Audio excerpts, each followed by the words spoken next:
Right, let's talk about the news. That thing you scroll through on your phone while pretending to listen to your partner talk about their day. We like to think of the news as a sacred institution, a bastion of truth, served up by serious people in serious suits. We trust them to tell us what's happening in the world. City council meetings about rogue squirrels. Slightly more important global events.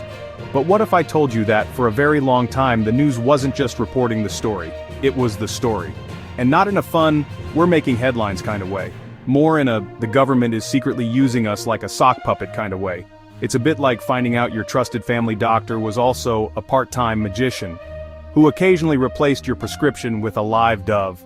It's supposed to be the one place where facts are facts. You read the headlines, you get informed, you form an opinion. Simple, right? But what if the headlines were written with a specific goal in mind? A goal you knew absolutely nothing about. Imagine the CIA, an agency whose entire job is to keep secrets. Deciding that its best-kept secret should be hiding inside your daily newspaper. It's like a nesting doll of deception. You open up the truth, and inside is a lie. And inside that is a guy in a trench coat telling you everything is fine. This isn't some wild conspiracy theory cooked up in a basement. This is a documented historical fact. So, what exactly was this spooky-sounding thing? Operation Mockingbird. It sounds like a failed indie band from the early 2000s, doesn't it? And now, a new single from Operation Mockingbird? But no, it was much, much worse. This was a top-secret CIA program that kicked off in the early days of the Cold War, right around the 1950s. The world was a scary place. The United States and the Soviet Union were locked in a staring contest, and neither side was blinking. The CIA decided that winning this contest wasn't just about having more spies or bigger bombs, it was about winning the war of ideas. And to do that, they needed to control what people read, heard, and thought, both at home and abroad. The goal was simple, yet diabolical. The CIA wanted to use the media as a weapon. They wanted to plant pro-American propaganda and anti-communist stories in newspapers and magazines around the world. Think of it as the ultimate PR campaign, but instead of selling soda, they were selling a specific version of reality. Now for the juicy part. Who were these journalists and news companies? Who decided to trade in their press passes for spy credentials? This is where it gets truly alarming. The New York Times, CBS News, Time Magazine, Newsweek, and other major outlets. Reports and investigations uncovered it, most notably the Church Committee hearings in 1975. These weren't fringe publications. They were pillars of the American media establishment. The way it worked was often subtle. They recruited journalists, editors, and even the heads of major media corporations to become, essentially, secret agents. They cultivated assets, paid for information, and provided classified briefings to trusted journalists. Their mission: to publish stories that served the CIA's interests. They established a network of influence, a quiet army of writers and publishers who could be called upon to push a certain narrative.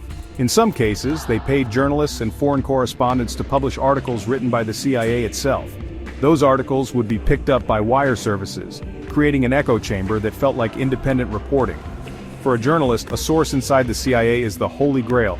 Scoops, access, career advantage. The CIA exploited that. They fed a friendly journalist a real exclusive one day, and asked them to publish crafted propaganda the next.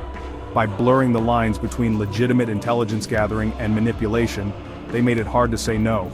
It's estimated the CIA had hundreds of journalists on its payroll, or as assets: reporters, columnists, publishers, broadcast executives, people like Philip Graham, William Paley, at the top of the media food chain. When the people at the very top cooperate with intelligence agencies, the idea of an independent press becomes a fantasy.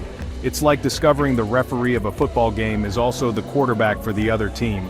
The game is rigged from the start, a massive, coordinated effort to rig public opinion, and it ran for decades. One favorite trick was to plant a story in a foreign newspaper. They'd have an operative or friendly foreign journalist publish a piece criticizing a left-leaning leader. Because it appeared in a legitimate foreign publication, American agencies like AP and UPI would pick it up. Suddenly, CIA propaganda ran as international news. Information laundering, devastatingly effective. A classic example, the 1954 coup in Guatemala. The CIA helped overthrow Jacobo Arbenz. His land reforms threatened the United Fruit Company. The CIA launched a massive propaganda campaign. They set up clandestine broadcasts, fed forged stories, and painted him as a communist puppet. The American public, fed those stories, had no reason to doubt the narrative. They funded literary magazines and academic conferences, funded abstract art exhibitions, secretly distributed books in the Eastern Bloc, and worked with Hollywood to favor intelligence-friendly stories. It was a full-spectrum cultural campaign, a war for your mind. For decades, the American public didn't get a clear picture of government actions. When the CIA overthrew governments or assassinated leaders, coverage was often sanitized, critical stories were suppressed, glorifying ones amplified. This manufactured consent undermined democracy. Why was Operation Mockingbird so successful? It comes down to a simple, fundamental truth about human psychology. We trust what we perceive as credible sources. When you read something in the New York Times or see a report on CBS News, your brain doesn't immediately scream, "This might be propaganda from the CIA." You assume it's been vetted, checked, reported by professionals. The CIA understood this perfectly. By co-opting trusted names, they bypassed our natural skepticism. They whispered it through voices we already trusted. This process shapes our belief system without us realizing it. By controlling the stories, the CIA constructed a version of reality that suited its goals. They were building the intellectual framework through which millions understood the world. It doesn't feel like propaganda, it feels like common sense. When every major newspaper, magazine, and television network repeats the same message, it becomes normalized. Anyone who questions it can be dismissed as a radical, conspiracy theorist, or unpatriotic. The long-term effect is a corrosion of critical thinking. Operation Mockingbird was officially exposed and supposedly shut down in the 1970s. Hooray! The good guys won, right? Well, not exactly. The legacy is a deep, festering wound, a permanent scar of distrust. It's not just paranoia, it's a distrust that was earned. Today, the problem has evolved. It's no longer just spies planting stories in newspapers. We face a tidal wave of disinformation. Foreign troll farms, domestic political actors, targeted ads. The tools have changed, the goal remains. Control the narrative. Approach all information with a healthy dose of skepticism. Check sources. Read widely. Learn to identify propaganda. Use fact-checkers and primary documents when possible. Read widely. Don't let a single outlet define reality for you.